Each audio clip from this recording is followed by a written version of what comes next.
lillahi wa inna ilaihi raji'un. Gaskiyar magana akan wannan babban jarumi na masana'antar Kannywood.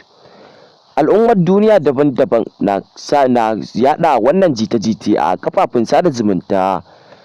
Alhalin wannan jarumi yana nan a raye har yanzu da ƙoshin lafiyarsa bai gaba da duniya ba. Wannan jarumi yana nan a duniya yana yin harkokinsa kamar na yau da kullum, yana cikin ƙoshin lafiya. Al'umma da dama na yada jita-jita rasuwar wannan bawan Allah.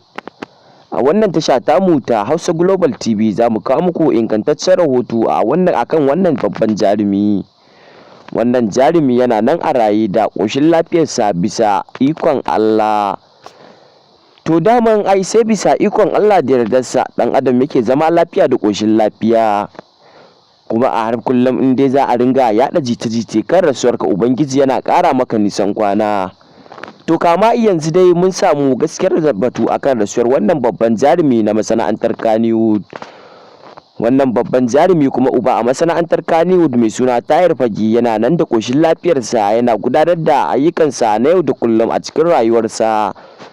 Amma muna tsinkaya ingantattun rahoto a wannan tasha tamu. Ku biyo mu a wannan tasha tamu, ku danna subscribe, ku danna alamar ƙararrawa. Al'umma da dama muna tsinkayar rahotannin su kan cewa wannan jarumi ya rasu, alhalin wannan jarumi yana nan a raye.